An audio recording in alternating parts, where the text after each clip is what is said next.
안녕하세요. 제주도에 남편과 함께 카페를 운영하며 살고 있는 35살 여자입니다. 자상한 남편과 귀여운 딸아이, 우리 세 가족은 알콩달콩 행복하게 살고 있어요. 제가 제주도에 내려온 지 7년 정도 되는데요. 사실 27살이 되던 해 조금 이른 나이에 이혼을 경험하고 제주도에 내려왔어요. 혼인신고를 하지 않아서 이혼이라고 할 것도 없지만요. 지금은 재혼해 믿음직한 남편, 그리고 사랑스러운 딸아이를 케어하는 평범한 가정주부고요. 동시에 20대 여성으로 쇼핑몰 피팅 모델이라는 직업을 갖고 있죠. 남들이 말하는 소위 연예인 뺨치는 외모이지만 원래부터 이렇지는 않았답니다. 원래는 체력도 좋지 않고 운동을 싫어했어요. 관심을 두지 않았죠. 먹어대기만 하는 통에 제 몸은 99에서 100 사이즈를 입을 정도로 몸이 뚱뚱했죠. 이를 악물고 다이어트를 해 건강한 삶을 살게 된 계기가 있습니다. 제가 제주도에 내려왔는지 왜 밀어날 정도로 독한 마음으로 다이어트를 했는지 궁금하지 않으세요? 지금부터 제 인생의 큰 오점이기도 한 그 이야기를 들려드릴까 해요. 저는 원래 서울이 고향이고 여느 집처럼 평범한 집에서 자랐어요. 공무원으로 근무하시는 아버지, 집에서 살림을 톡 부러지게 하는 우리 엄마. 엄마는 아버지와 자식들에게는 항상 따뜻한 밥을 먹여야 한다며 부지런을 떠셨는데 음식 솜씨도 좋아 이것저것 요리를 많이 해주셨거든요. 그리고 제가 어려서 몸이 약해 한약, 양약 등 안 먹어본 약이 없거든요. 어렸을 때는 힘없이 쓰러지기 일쑤였고 평소에도 힘이 없어 보인다는 말을 자주 들었습니다. 몸의 원기 회복을 도와주고 기력 보충을 해주는 한약을 어려서부터 먹었던 탓일까요? 몸이 쉽게 붓고 살이 잘 찌는 체질로 변하게 되더라고요. 통통하다 못해 제가 봐도 뚱뚱했지만 그게 살아가면서 흠이라고 느껴지진 않았습니다. 그렇다고 사람들의 시선을 아예 의식하지 않은 건 아니었어요. 저도 사람이니깐요. 그 일이 있은 후에는 생각이 바뀌게 되었죠. 시간이 흐르고 대학을 졸업하고 사회생활 목전을 앞둔 어느 날이었어요.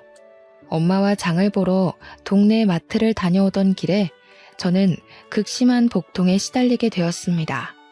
엄마는 서둘러 119에 전화를 하셨고 그 길로 응급실로 갔죠. 이런 통증이 있었을 텐데 이걸 어떻게 참았습니까? 엑스레이나 초음파상으로 볼 땐 담석증과 급성 충수염이 의심되네요. 조금만 늦었어도 복막염으로 응급수술할 뻔했네요. 수술을 하는 게 좋을 것 같습니다. 네? 한 번도 아픈 적은 없었어요. 그동안 이런 적이 없었는데 오늘 갑자기 너무 아팠는걸요. 다른 이상은 없는 건가요? 큰 문제는 아니죠. 그대로 둬봤자 좋을 것도 없고 2가지 경우가 한 번에 올 수는 있지만 초음파로 봤을 때 이 정도면 큰 편이에요. 아주 심각한 건 아니지만 어차피 수술해야 됩니다. 우선 진통제 놔드릴 테니 조금 버텨보시고 내일 아침에 다시 봅시다. 그렇게 다음날 오전 9시쯤 저는 수술을 받았습니다. 수술 후 2주 정도를 병원에 입원했어요. 수술을 하며 컨디션 회복이 잘 되지 않아 여러 검사를 받았는데 결과가 조금은 충격이었습니다. 제가 초고도 비만인데다가 몸의 염증 수치가 상당히 높다는 거예요. 면역 수치는 현저히 낮아져 있는데 이대로라면 면역 체계가 무너져 어떤 병에 걸려도 이상하지 않을 만큼 상태가 좋지 않다고 했어요. 생각보다 많이 심각하네요. 몸이 어느 정도 회복되고 나면 운동도 하셔야 해요. 비만이 결코 좋은 것은 아닙니다. 여기서 더 심해지면 비만 질환으로 병원에서 살아야 할 수도 있어요. 약 처방해 드릴 테니 꾸준히 복용하시고 힘드셔도 운동하는 습관을 기르세요. 제가 뚱뚱한 건 이미 모두가 아는 사실이었지만 그렇게 심각한 상태인 줄 몰랐거든요. 저는 상당한 쪽팔림과 충격을 받았습니다. 퇴원 후 처방받은 약, 그리고 식이요법과 운동으로 15kg 정도를 어렵사리 감량했어요. 정말 운동을 싫어했지만 죽지는 말아야지 하는 생각에 이악 물고 버텼거든요. 날씬까지는 아니지만 남들이 말하는 통통한 몸을 갖게 됐죠. 그렇게 조금씩 건강관리를 하며 회사에 취직도 했습니다. 사회생활을 하다 보니 정말 예쁘고 몸매가 좋은 여자들이 많았어요. 딱 붙는 옷, 직장을 다니며 누구나 한 번쯤은 꿈꿔본 정장핏, 모델 같은 사람들, 44에서 55 사이즈의 적당한 굴곡을 가진 몸매는 저에겐 그림의 떡이었습니다. 매번 옷을 살 때면 빅사이즈로 사야 해서 여러 사이트를 찾아보고 겨우 몸에 맞는 옷을 구매할 수 있었죠. 점점 자존감을 잃어갈 때쯤 운동을 취미로 삼아보자 생각해 회사 내 등산 동아리에 가입했어요. 격한 운동을 싫어하고 약간의 두려움이 있었거든요. 하지만 등산은 조용히 잘할 수 있을 것 같았어요. 회사 일로 지친 몸을 상쾌한 공기를 마시며 힐링할 수 있기도 하고 운동도 하고요. 등산 동아리에 가입한 이후에도 저만 덩치가 커 보이는 것 같은 느낌을 받았습니다. 딱 붙는 옷, 색색의 예쁜 등산복을 입지 못한다는 사실에 우울감만 더 커져가고 있었거든요. 등산을 하다가 맨 뒤에서 처져도 동아리 회원들이 잘 챙겨주었는데 점점 지쳤는지 관심받게 날 무렵 마케팅팀의 한 직원이 저를 위로해 주더라고요. 그게 바로 전 남편이었습니다. 저에게 물을 건네며 힘들지 않냐며 같이 올라가지 않겠냐고 손도 잡아주고요. 그것을 계기로 연락처를 주고받아 점심시간에 같이 식사도 하고 커피도 마시며 가까워졌어요. 제가 평소에 건강관리를 하고 있는데 운동이 너무 어렵다며 고민을 이야기했죠. 그때 고맙게도 전 남편은 용기를 북돋아주고 싶다며 운동을 해보고 싶으면 적극적으로 도와주겠다고 했어요. 그렇게 퇴근 후 같이 헬스장을 끊어 한두 시간씩 같이 운동도 했고요. 더욱 사이는 가까워졌고 저희는 연인 사이로 발전하게 됐죠. 남편은 키도 훤칠하고 수려하게 생긴 외모에 정장이 잘 어울린다는 말 그대로 엄친한 스타일이었습니다. 회사에서도 여직원들이 수도 없이 대시를 할 정도로 인기 있는 남자였거든요. 저와 사귀고 나서도 저의 못생긴 외모나 저희를 쳐다보는 주변의 시선 따위는 의식하지 않았고요. 우습지만 회사에서 비밀 연애가 들통나 생긴 별명은 야수와 미남 커플이었어요. 저는 저만을 위해주는 남편의 다정다감하고 따뜻한 마음이 좋았어요. 어쩌면 제가 바랬던 것일지도 모르지만요. 위로가 많이 됐던 것 같아요. 그렇게 1년 정도의 연애 기간 후 저희는 결혼을 하게 됐습니다. 시아버지는 몇 년 전에 돌아가셔서 시어머니 혼자 살고 계셨는데 저를 탐탁지 않아 하셨어요. 정확히는 제 외모가 마음에 들지 않으셨던 거죠. 너 그 몸으로 아이나 제대로 낳을 수 있겠니? 다이어트를 좀 해야 되지 않겠어? 그래야 나중에 조금이라도 도움이 되지 않겠냐고. 엄마, 면전에 대고 그게 무슨 말이에요. 뚱뚱하면 애도 못 가져. 열심히 운동하고 우리끼리 알아서 할 테니 신경 끄세요. 그렇게 말하는 것도 스트레스야. 스트레스 받으면 더 힘들잖아. 그러니 그만해요. 남편이 그런 게 뭐가 중요하냐며 우리끼리 알아서 하겠다고 중간에서 채비를 해주었어요.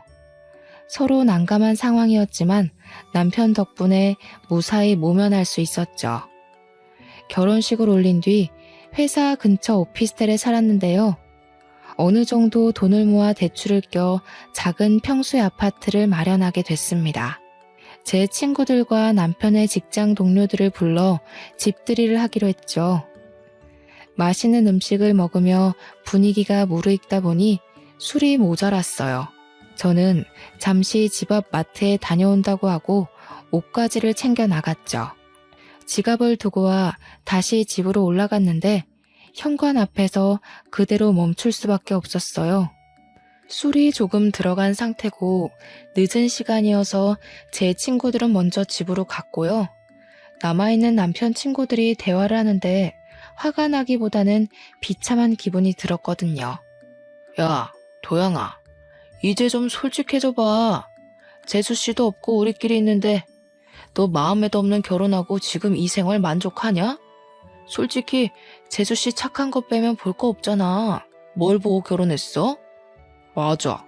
너 지은이한테 거하게 차이고 나서 복수하고 싶어서 결혼한 거 모를 줄 알아? 그리고 솔직히 지금 애도 없는데 마음도 없으면 온전하겠냐고. 요즘에 이혼이 흠도 아니고 할 수 있을 때 하는 게 좋다고 본다 나는. 야, 너희들은 무슨 말을 그렇게 하냐? 그래도 미정이 심성이 착하고 고운 애야. 외모가 뭐가 중요해? 잘 살면 그만인데. 그리고 여기서 지은이 얘기가 왜 나오냐? 조심 좀 해.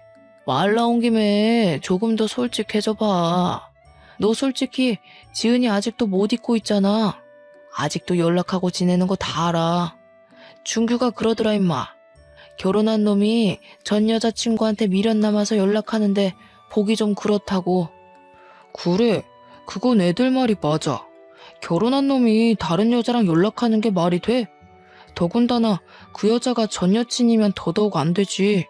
너 재수씨한테 미안해서라도 그러면 안 되는 거야. 정리를 하긴 해야지. 지은이를 정리하던 재수씨를 정리하던 그건 너의 몫이니까. 저는 남편과 친구들이 하는 이야기를 듣고 당장이라도 소리를 치고 싶었습니다. 하지만 제 꼴이 우스워 보일까 눈물이 나오려던 걸 꾹 참았죠. 아무런 내색도 하지 않으며 지갑을 두고 왔다며 황급히 자리를 빠져나왔죠. 집에서 조금 떨어진 공원에 앉아 펑펑 울다 겨우 마음을 진정시켰고요. 저 지금까지 살아오면서 제가 뚱뚱한 건 알았지만 그것 때문에 상처받은 일은 없었거든요. 하지만 이번에는 정말 비참하고 제 자신이 초라하게 느껴지더라고요. 아무렇지 않은 척하느라 힘들었지만 어쨌든 술을 사들고 다시 집으로 들어갔답니다. 며칠 뒤 집들이가 끝나고 아직도 전 여자친구를 못 잊고 있나 하는 생각에 저는 하루라도 편히 잠을 잔 날이 없었어요. 이 사람이 결혼을 정말 후회하고 있나 하는 생각에 걱정도 되고 불안했거든요. 꿈을 꾸면서도 전 여자친구를 생각하는 것 아닌가 싶었고 이대로는 안 되겠다 싶었어요. 그래서 저는 남편이 잠든 틈을 타 휴대폰을 확인하게 되었죠. 평소 휴대폰을 잠그지 않아 휴대폰을 살펴보는 게 어렵지는 않았습니다. 전화 기록과 메시지를 살펴보는데 전 여자친구와 주고받은 연락이 그대로 있는 게 아니겠어요? 지은아, 내가 다 잘못했어. 한 번만 만나서 다 이야기할게. 내가 너한테 복수하고 싶다는 생각에 홧김에한 결혼이라는 거 알잖아. 정말 사과하고 싶어. 나랑 만나서 이야기 좀 하자. 5분만이라도 시간 내줘. 난 너밖에 없어. 너 지금 그 결혼 생활 만족해? 내가 그렇게 하면 돌아갈 줄 알았니? 웃기는 소리 하고 있어. 지금 나 불륜녀 만들려고 작정했니? 이거 완전 미친놈 아냐. 그 어떤 말을 해도 나는 너밖에 없어. 내 마음 알잖아. 나 너 아직도 많이 사랑해. 결혼도 후회하고. 정말 미안해. 내 마음을 다시 받아줄 수 없겠니? 대충 이런 내용이었습니다. 정말 기가 막히지 않나요? 외간 여자가 가정이 있는 남자와 저런 내용의 연락을 주고받았다는 것도 웃기지만 더 웃긴 건 남편이 저런 말을 듣고도 아무런 대꾸를 하지 않았다는 거예요. 저는 주고받은 대화 내용을 모조리 캡처해 제 휴대폰으로 전송했어요. 조금이라도 증거를 모아두어야 했죠. 이혼하고 싶은 생각은 없었지만 그게 최선이라 생각했어요. 물론 남편의 휴대폰에서는 저에게 보낸 흔적을 지웠고요.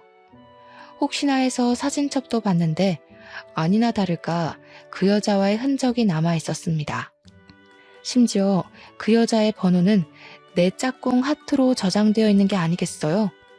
저는 휴대폰을 보면 볼수록 남편에 대한 실망감이 커져갔지만 우선 아무렇지 않은 척 하기로 했어요. 정말 피가 거꾸로 솟는 느낌이었습니다. 온몸에 힘이 빠졌어요. 그날 휴대폰을 통해 알아낸 그 여자 번호로 연락을 했습니다. 만나서 이야기 좀 하자고. 다음날 연차를 내고 그 여자를 만나러 집 근처 카페로 향했죠. 카페에 먼저 도착해 언제쯤 오나 생각하던 찰나에 누군가 들어오는 소리에 시선을 돌렸습니다. 그 여자가 제 앞으로 당당하게 걸어오더니 다리를 꼬며 앉았어요. 안녕하세요. 생각보다 더 평범해서 놀랬네요. 이렇게 갑자기 만나자고 하는 걸 보니 우리 만나는 거 도영이는 알아요? 아, 그 전에 빈 껍데기 남편이랑 사는 거 만족해요? 네? 빈 껍데기요? 말 함부로 하지 말아요. 과거가 어찌됐든 지금은 법적인 내 남편이에요. 무슨 권리로 그런 말을 하는 거예요? 의외로 성깔 있으시네. 도영이 눈이 이렇게 낮은 줄 몰랐네요. 당신을 사랑한다는 그 말 진짜인 것 같아요? 아직도 나를 못 잊어 안달인데 평생 같이 살 수 있어요? 과거는 중요하지 않아요. 지금이 중요하지. 남편이 그렇게 연락해도 그쪽이 연락을 자꾸 받아주는 거 보면 그쪽도 무슨 속셈이 있나 봐요? 앞으로 더 이상 연락하지 않았으면 해요. 서로 사람답게 살자고요. 개념 좀 챙기고. 심란한 마음을 이끌고 집으로 돌아가려는데 시어머니에게 연락이 왔습니다. 어머니 목소리가 심상치 않으셨어요. 집에서 15분 정도 가까운 거리에 살고 계셔서 저는 무슨 일이 있나 싶어 달려갔죠. 초인종을 누르자 금방 문을 열어주셨는데 표정이 너무 떨떠름해 보이셨어요. 예, 너 연차 써서 집에 있다길래 얘기 좀 하려고 불렀다. 너네 결혼한 지 벌써 몇 년째니? 왜 아직도 아이 소식이 없어? 남편이랑 시댁에 잘하면 뭐하니? 정작 중요한 며느리 도리를 하지 못하고 있는데. 너네 부부 맞니? 어머니, 죄송하게 생각해요. 저희도 노력하고 있어요. 그러니 조금만 기다려주시면 안 될까요? 저희 이제 자리 잡고 조금만 노력하면 되니까요. 그놈의 노력. 그러게.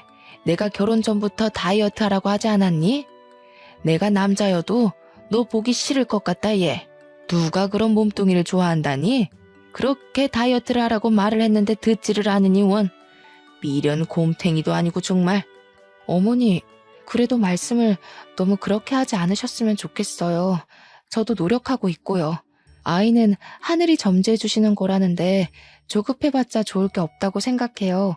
사실 저희도 그렇게 급하게 생각하고 있지 않고요. 저 그만 돌아가 보겠습니다. 쉬세요. 어머, 얘 말하는 꼬락서니 좀 봐라. 네가 드디어 미쳤구나. 너 내가 이런 말 했다고 기분 나빠? 그러게.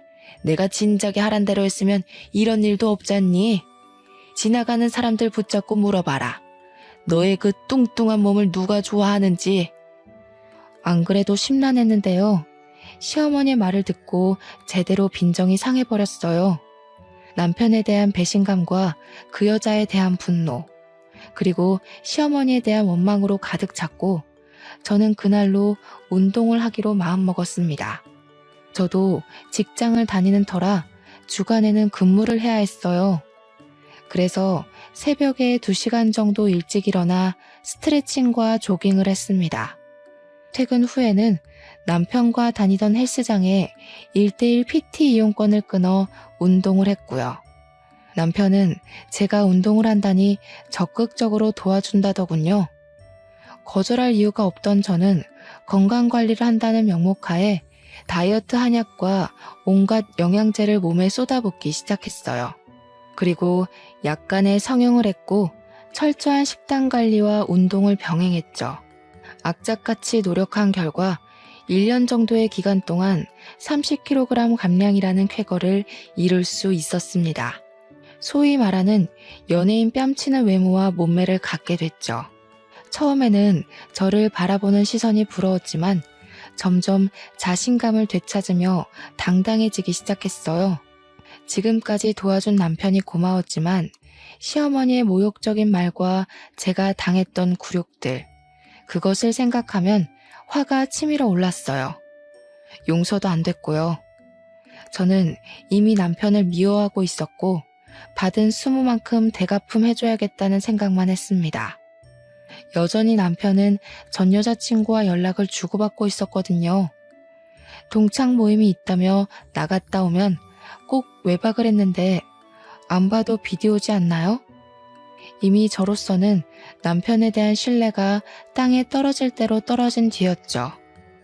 아이를 가져야 한다는 명목으로 회사를 그만두고 살림에 전념하라던 시어머니의 말대로 저는 회사를 그만두고 자기 관리에 전념하기로 했어요. 물론 아이를 가질 마음은 절대 없었지만요. 말을 고분고분 듣는 며느리 코스프레를 하느라 여간 고생한 게 아니었습니다. 회사 일을 그만두니 적적하긴 했습니다. 그러던 저에게 어느 날 새로운 제안이 왔어요. 병원에 다녀오던 길이었는데 쇼핑몰 피팅 모델 일을 해보지 않겠느냐며 길거리에서 캐스팅을 당한 겁니다. 저는 한 번도 해보지 못한 분야의 일이었고 내가 과연 잘할 수 있을까 하는 의구심이 들었죠. 무모한 도전이다 생각하며 눈을 질끈 감고 우여곡절 끝에 첫 촬영을 마쳤어요. 반응은 폭발적이었고 저는 인터넷으로도 조금씩 유명세를 치르기 시작했고요. 제 덕분에 매출이 올랐다며 쇼핑몰 사장님이 돈을 더 챙겨주시기도 하셨어요. 얼굴이 이뻐진 탓에 사장님이 화장품 모델로 한번 해보라길래 딱 한 번 온라인 화장품 모델을 나갔거든요. 그런데 반응이 좋아서 화장품 모델까지 고정적으로 일하게 됐습니다. 처음에는 그저 이 상황이 얼떨떨하기만 했어요. 길을 지나가면 알아보는 사람도 생기고 자신감이 하늘로 솟구치고 있었죠. 덕분에 돈도 직장인 월급의 2~3배는 많이 벌 수 있었고 마음의 여유도 생겼습니다. 유명한 잡지사에 떠오르는 모델계의 샛별이라는 주제로 인터뷰하기도 했고요. 제 과거 사진을 공개하며 다이어트 비결, 운동 비결 등을 숨김없이 오픈했는데 오히려 반응이 더 좋아서 쇼핑몰 매출이 급상승했다고 인센티브까지 넉넉하게 받았습니다. 그런 저의 모습을 남편과 시어머니는 대단하다며 칭찬을 해주었어요. 시어머니는 이제야 제가 정신을 좀 차리는 것 같다며 아이를 가지라고 여전한 모습이셨지만요. 친구들과 부모님은 제가 예뻐진 것보다 당당해지고 자신감이 생긴 것에 대해 축하를 해주셨습니다. 하지만 저는 남편에게 복수할 날만 기다리고 있었죠. 예, 이제 좀 말이 통하는구나. 그렇게 말할 때는 듣지도 않더니 네가 무슨 바람이 불어서 오래간만에 며느리 노릇을 좀 하는구나. 곧 좋은 소식도 들려주겠지? 기대하고 있으마. 에이, 엄마는 또 잘 나가시다 왜 그러실까?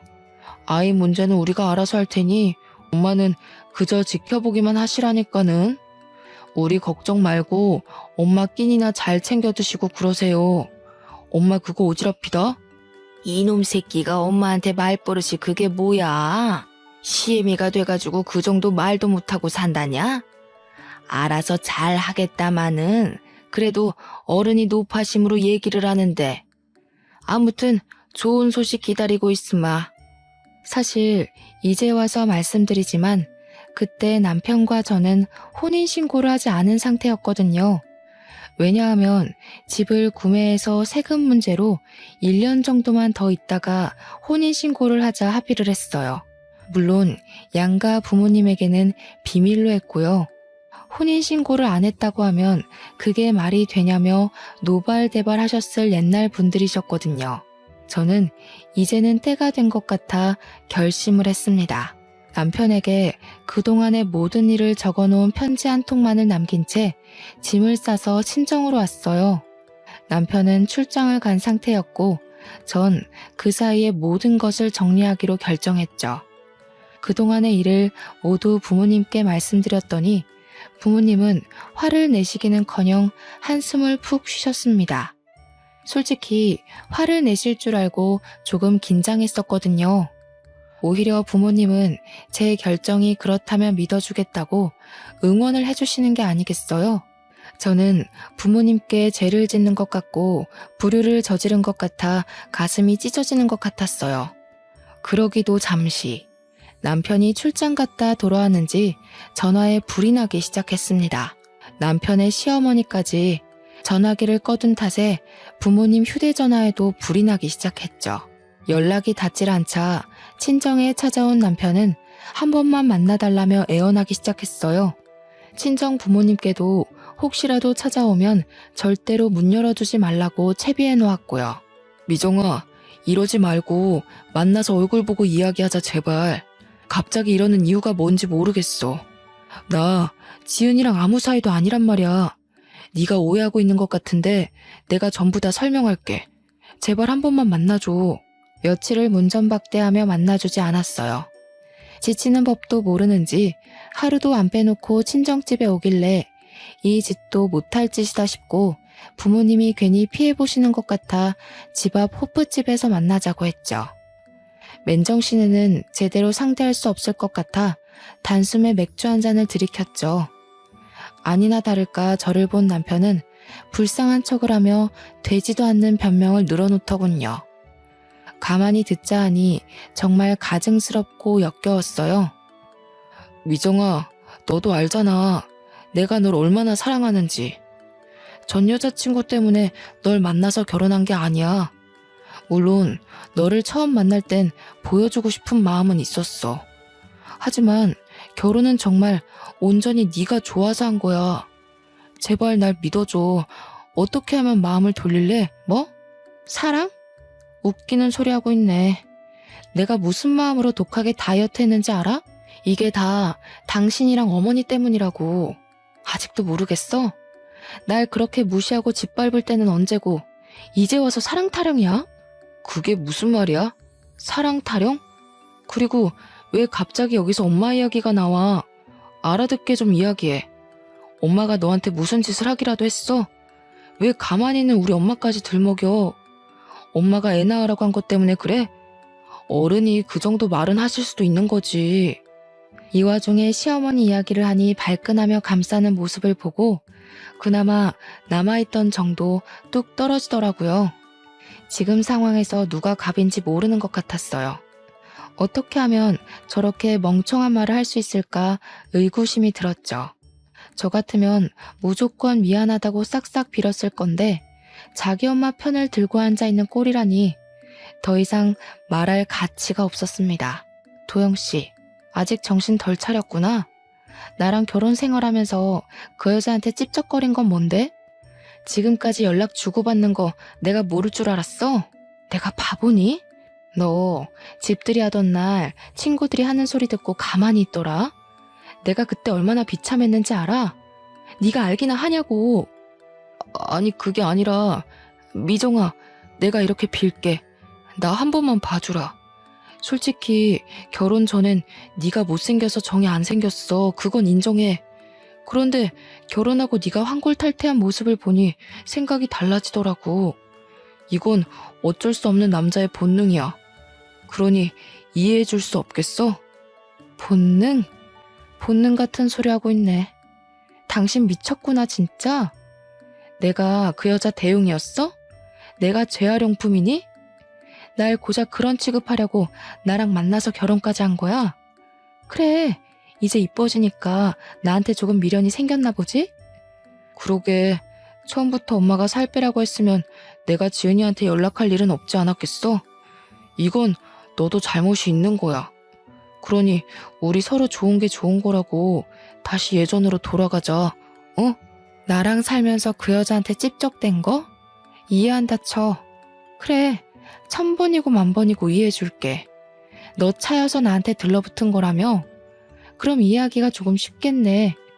어차피 아무 사이도 아니니 나한테 거하게 차였다고 생각해. 다른 여자 구해서 그 여자한테 정이라도 붙여보던가. 정말 얼토당토 않는 말이지 않나요? 어쩜 그렇게 아무렇지 않게 뻔뻔한 말을 내뱉을 수가 있는지 의문이었습니다.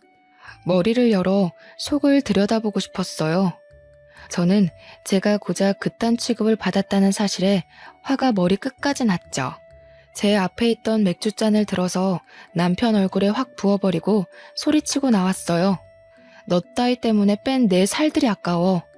그럼 이제라도 그 잘난 전 여자친구 만나서 결혼 생활 시작하면 되겠네. 너랑 나랑 무슨 사이라도 돼? 우리 어차피 혼인신고도 안 했으니 네 마음대로 해. 이후로도 전 남편은 전화, 문자, 심지어 인터넷으로도 미친 듯이 연락을 하기 시작했습니다. 제가 전부 무반응으로 대처하니까 이번에는 시어머니가 연락을 해오더군요.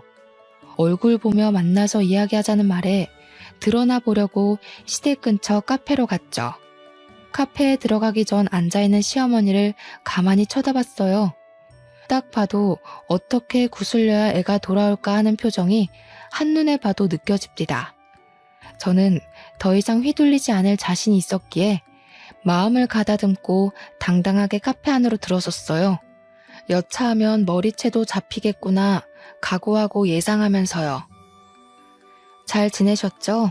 저는 도영 씨랑 이야기가 끝난 걸로 아는데요. 도영 씨한테 전해들은 이야기 없으신가요? 저한테 더 하실 말씀이라도 있으신가요? 설마 여기서 더 살 빼라는 말씀하시려고 온 건 아닐 테고. 예, 너는 정신이 있는 애니 없는 애니?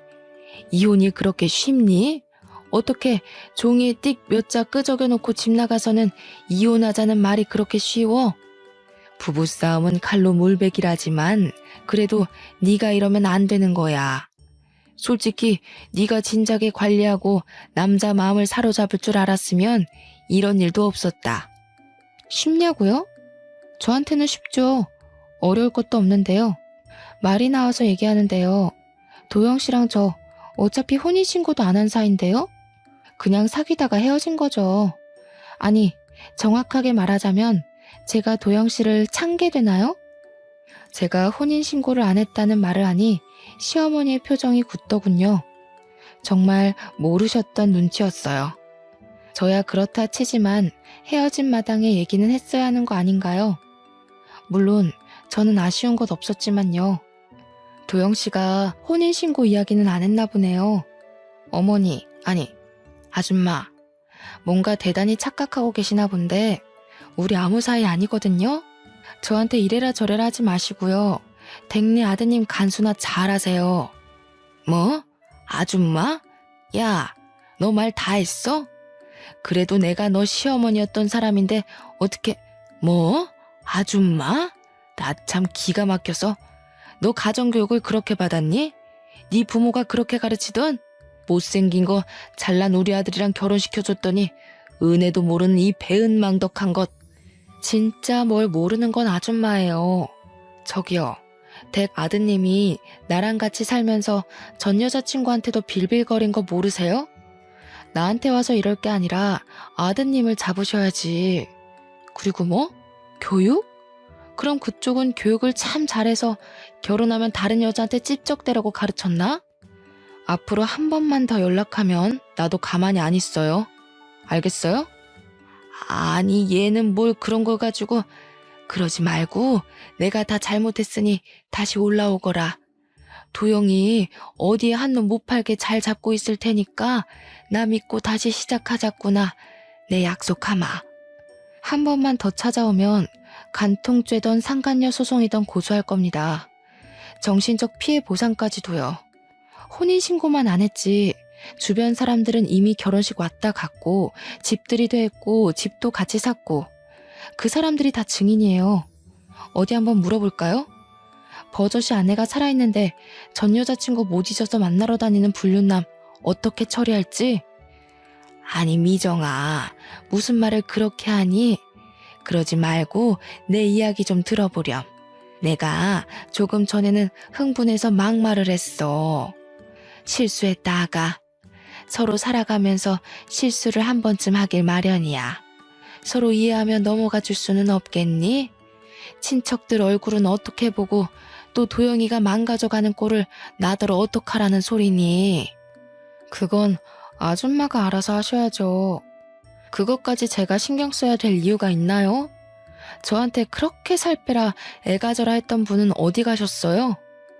이제 주제 파악 좀 되셨으면 댁에 돌아가셔서 아드님 회초리를 치시던지 가둬놓고 패시던지 정신 좀 차리라고 해주실래요? 저는 더 이상 상대할 가치도 못 느꼈습니다. 그럴 힘도 없었고요. 잔뜩 소리를 치고는 연락하지 말라며 자리를 박차고 나왔어요. 너무 연락을 해대는 통에 저는 결국 휴대폰 번호를 싹 다 바꿔버렸죠. 친정집에 더는 찾아오지 못하도록 다른 지역으로 이사까지 갔고요. 정말 진절머리가 난다는 말이 이런 데서 나오나 봅니다. 다행히 그 뒤로 더는 찾아오지 않더라고요. 저는 서울에서의 생활을 정리하고 제주도로 터전을 옮겼어요. 모델 일을 하며 충분한 돈을 모았기에 제주도에서 좋은 풍경을 보며 여유롭게 생활하고 싶었거든요. 그동안 많이 힘들었고 마음의 안정을 되찾고자 노력했습니다. 그래서 제주도에 작은 정원이 딸린 전원주택을 사서 정착하게 되었죠. 제주도에서 잠시 휴식기를 가지며 저를 위한 여행을 시작했어요. 여행이라고는 별다를 것 없이 혼자 영화를 보기도 하고요. 서점에 들러 책을 사 카페에서 커피 한 잔을 하며 독서를 즐기기도 했고요. 탁 트인 바다를 보며 그림을 그려본다든지 사진을 찍는다든지 제주도 이곳저곳을 돌아다녔죠. 그러다 여행을 하며 자주 들리던 카페 사장님과 친분이 생겼습니다. 제가 은근 고지식해서 한 가지 메뉴에 꽂히면 그 메뉴를 파는 가게에서만 사 먹는 버릇이 있거든요. 그날도 어김없이 늘 먹던 메뉴를 주문하려고 했습니다. 늘 혼자 오시면서 같은 메뉴만 주문하시던데 이번에는 제가 추천 좀 드려볼까요? 저는 제가 먹던 것만 먹어서 어떤 게 좋은지 모르겠네요. 감사하지만 추천해 주실 만한 메뉴가 있나요? 무가당 주스만 드시길래 이번에는 달달한 커피 한번 추천해드리고 싶은데요. 따뜻한 바닐라 크림 라떼 어떠세요? 제가 제일 추천드리는 메뉴예요. 그 일을 계기로 카페에 자주 방문하며 사장님과 많은 이야기를 하게 됐습니다. 나이는 저보다 5살 많았고 원래 제주도가 고향인 사람이었습니다. 대화를 하다 보니 이야기를 경청해 주시는 모습이 마음이 참 따뜻한 사람인 걸 느꼈어요. 저에게 제주 생활을 하며 불편한 것이 있으면 얼마든지 터놓고 이야기하라고 해주셨고 실제로도 많이 챙겨주셨죠. 카페에 자주 방문하며 사장님과 많은 이야기를 나누게 되었는데요. 알고 보니 사장님은 저와 비슷한 아픔을 가지고 있더라고요. 그래서 그런지 저에게는 사장님이 더욱 공감과 위로가 되는 존재로 다가왔습니다. 저는 제주도에서 생활하며 여전히 모델 일을 꾸준히 하고 있었는데요. 어느 날 한 해외 잡지사에서 저를 인터뷰하고 싶다며 제의가 들어온 게 아니겠어요? 남들도 다 알만한 유명한 대형 잡지사라 저는 잔뜩 긴장한 채 인터뷰에 응했고요. 원래부터 모델 일을 했던 게 아니고 전문적으로 배워본 적도 없는 터라 많이 긴장했죠. 그런 저를 가족들과 카페 사장님은 응원을 해주셨어요. 그 잡지사에서는 제가 모델 일을 하게 된 이유에 대해 인터뷰를 했습니다. 지난번과 같이 제 과거 사진과 함께 있는 그대로를 보여드렸어요. 처음부터 원해서 갖게 된 직업은 아니지만 지금의 저를 있게 한 건 과거라고 하면서요. 결국 그 인터뷰가 계기가 되어 저는 이탈리아에서 열리는 패션쇼에 초대받게 됐습니다. 명품 브랜드는 아니지만 의류 화보도 찍게 되었고요. 제주도와 서울, 외국으로 가며 정말 바쁘게 2년 정도를 보냈죠. 힘이 들고 지칠 땐 언제나 뒤에 카페 사장님이 계셨습니다. 그렇게 저희는 마음이 통해 연인 사이로 발전하게 됐고요. 그런데 뜬금없이 잊고 지냈던 사람이 저를 찾아왔습니다. 저의 소식을 접한 전 남편은 콩고물이라도 주워 먹고 싶었는지 제주도로 저를 찾아왔습니다. 바뀐 번호를 어떻게 알았는지 전 시어머니의 연락도 오고요. 여긴 웬일이야? 무슨 염치로 당신이 여기로 오는 거야? 정말 나를 생각한다면 더 이상 찾아오지 말아야지. 내가 유명해지니까 탐이 나디? 미안하지만 더 이상 당신과 엮이고 싶지 않으니 그만 가줘. 나도 이렇게까지 하는 거 정말 싫어. 하지만 어쩌겠어. 이미 내 마음은 너한테 있는걸. 그러지 말고 우리 다시 잘해보자.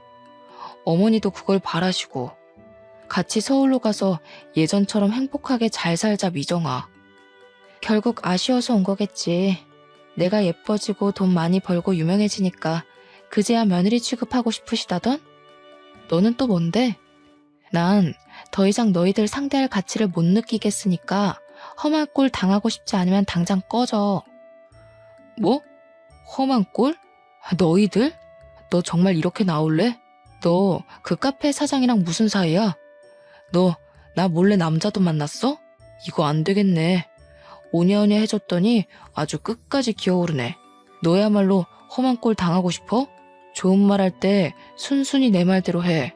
정말이지 등산 동아리에서 처음 만났던 그 다정다감했던 남편이 맞는지 의심스러웠어요. 정말 한순간에 눈빛이 변하는데 사람이 어떻게 저렇게 변할 수 있나 싶었다니까요. 하지만 저는 더 이상 겁이 나지 않았습니다. 홀릴 게 없었거든요. 열차 끝난 뒤에 태워달라 하소연하면 무슨 소용이냐고요. 저는 마음을 다잡고 다시 한번 이야기했습니다. 다시 한번 말하지만 이미 우리는 끝난 사이야. 집착하지 말고 돌아가줬으면 해. 좋게 말할 때 각자 갈 길 가자. 이제 와서 왜 이러는 거야? 남편이 자기 마누라 덕 좀 보겠다는데 그게 그렇게 안 될 일이야? 너도 아마추어같이 왜 이래? 괜히 버티지 말고 당장 나랑 서울 가자. 이리 와. 왜 이래 도대체? 우리 이미 끝난 사이라고 몇 번을 말해? 너와 나 혼인신고도 안 한 남이었어.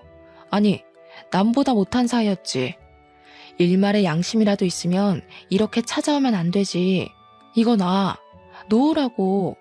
전 남편이 갑자기 제 손을 잡아 끌며 막무가내로 데리고 가려는 게 아니겠어요?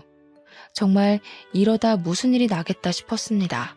점점 힘은 빠져가고 거의 전 남편에게 끌려가다시피 실랑이를 하고 있는데 카페 사장님이 나타나셔서는 남편에게 주먹을 휘두르셨어요. 사장님은 이게 무슨 짓이냐며 남편과 몸싸움을 하셨고 주민들의 신고로 경찰이 오고 파출소로 연행된 뒤에야 멈출 수 있었습니다. 전 남편은 파출소에서 사장님에게 콩밥 좀 먹어보라며 절대 합의는 없다고 큰 소리를 쳐댔고요. 당사자였던 저는 제가 오히려 당할 뻔한 건데 사장님이 구해주신 거라고 말씀을 드리니 상황이 역전되어 그 사람은 저희가 합의를 해주지 않으면 꼼짝없이 철창에 갇혀 지낼 신세가 되었죠. 다시는 찾아오지 않고 연락하지 않는다는 조건으로 합의를 해주었고 사장님과 저는 터덜터덜 집으로 왔습니다. 사장님에게는 별다른 저의 이야기를 하지 않아서 이 상황에 대해 의문을 품고 계셨어요. 저는 미리 말하지 못해 미안하다며 그동안의 이야기를 전부 해드렸죠. 미정씨, 그걸 왜 이제야 말하는 거야? 내가 그렇게 못 믿어왔어? 내가 마침 그 앞을 지나가지 않았으면 미정씨 정말 큰일 날 뻔했다고. 왜 이렇게 사람을 불안하게 하는 거야? 왜 이렇게 사람을 걱정시키냐고. 죄송해요, 사장님. 말할 분위기도 아니었고 그렇게 좋게 끝난 일은 아니라서 선뜻 말하기도 죄송했어요. 제 과거를 다시 생각하기도 싫었고요. 제가 과거를 이야기하면 사장님도 저를 안 좋게 생각하실까봐. 미정씨 참 미련하다. 이렇게까지 말하는데 모르겠어? 이제 알 때도 되지 않았나? 나 미정씨 많이 좋아해. 난 앞으로 미정씨가 내 눈앞에서 이런 위험한 일 겪는 거 못 참겠어. 이 상황에서 할 말은 아니지만 앞으로 남은 인생 나와 함께 걸어가 보지 않겠어? 사장님, 저를 그렇게 생각하고 계실 줄은 몰랐어요. 저는 아직도 제가 보잘것없다고 생각했는데 좋게 생각해 주셔서 감사해요. 든든한 제 편이 생겨서 기분이 좋네요. 앞으로도 잘해봐요. 그렇게 사장님과 저는 부부의 연을 이어가기로 했습니다. 가족들과 모여 식사를 하고 사진을 찍는 것으로 결혼식을 대체했고요. 지금까지 제주도에 정착하며 행복한 삶을 살고 있답니다. 작년에는 딸아이도 태어나 지금은 2살이 되었고요. 여전히 모델 일을 하고 있고 육아와 병행하려니 여간 힘든 게 아니지만 정말 행복하고 즐겁게 일하고 있답니다. 전 직장 동료의 말을 들어보면 전 남편은 이리저리 선을 보러 다니기 바쁘다더군요. 결혼해서 아이를 낳고 가정을 꾸려나가도 모자랄 나이에 어머니 등살에 떠밀려 선을 보러 다니는 꼴이란. 아무튼 이렇게 저는 과거를 뒤로한 채 행복하게 살고 있답니다. 물론 그때 그 일이 생각 안 나는 건 아니에요. 그것도 어떻게 보면 제 인생의 일부이기도 하니깐요. 그런 말이 있죠. 겉모습만 보고 판단하지 말라고. 세상을 살아가는 데 있어 정말 중요한 건 외형적인 모습이 아니라 그 사람의 내면인 것 같아요. 외모로 기준을 잡고 살아가다 보면 드넓은 세상에서 과연 무엇을 얻을 수 있을까요? 아름다운 외모를 가지고 있으면 누구나 그 외모를 사랑할 수 있지만 어떤 사람을 내 곁에 두느냐는 내 성격과 마음으로 결정하는 거라고 생각해요. 여러분도 사람의 겉모습만 보고 판단하지 마시고 그 사람의 깊은 내면을 들여다볼 수 있도록 조금만 노력하시면 이 세상 그 무엇보다 소중한 인연을 만나실 수 있으실 겁니다. 외모가 어떻든 간에 당신은 존재 자체만으로도 특별하고 사랑받는 사람이라는 걸 기억해 주세요. 저의 긴 사연을 읽어주셔서 감사드리고 행복한 일만 가득하셨으면 좋겠어요.